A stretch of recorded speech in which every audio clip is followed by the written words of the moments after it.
Number, এটা মানে ক্রমিক নং। রোল নাম্বার দ্বারা নরমালি মিন করে হচ্ছে মেধাক্রম। রোল নাম্বারটা দ্বারা কি মিন করে? মেধাক্রম। আর মেধাক্রম আমরা জানি যত কম হবে তত ভালো, যত কম হবে তত ভালো, বেশি হইলে ভালো না, এটা খারাপ। তাহলে রোল নাম্বার মানে মেধাক্রম। আচ্ছা এই যে রোল নাম্বার 1 লিখছি, আচ্ছা এখন আমি রোল নাম্বার কত লিখছি? এখন কত লিখছি? 1 এখন 1, রাইট, ঠিক আছে।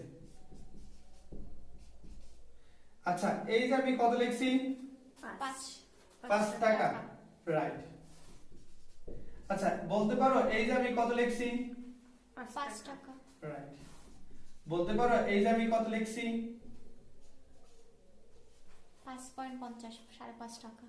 আচ্ছা এটা হচ্ছে 5 টাকা 50 পয়সা। এটা কি 5 টাকা 50 50 পয়সা, রাইট। এটা 5 টাকা 50 পয়সা, রাইট, এটা ঠিক আছে। আচ্ছা এখন বল আমি কত লিখছি?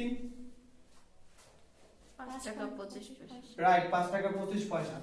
আচ্ছা এখন আমি কত লিখছি? 5 টাকা 75 পয়সা, আচ্ছা তাহলে এখন আমি কত লিখছি? 50 পয়সা, আচ্ছা এখন আমি কত লিখছি? 500 পয়সা। না না না, এটা কখনোই হবে না।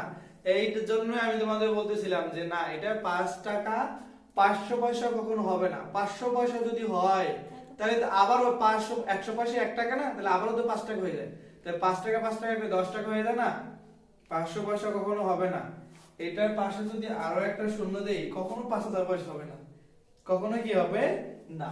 তার মানে কি তোমার হচ্ছে এই জায়গায় যে শূন্য দিতাছি বা না দিতাছি এইটা কোনো কিছু মিন করে না। এই 5 টাকা 50 পয়সা 50 পয়সা রয়েছে, এই যে 50 পয়সা 50 পয়সা 50 পয়সা রয়েছে, এই শূন্য কোনো কি নাই, ভ্যালু নাই। তাহলে এইটা মনে করো, এটা বলতে হবে 5 টাকা 50 পয়সা, 5000 পয়সা বা 500 পয়সা, এমনটা কখনোই হবে না, এমনটা কখনোই হবে না। তাহলে এইখানে এটা 5 টাকা 50 পয়সা, 5 টাকা কত পয়সা? 50 পয়সা। এর জন্য আমরা দশমিকের পরে এইভাবে আমরা পুরো সংখ্যাটা বলি না।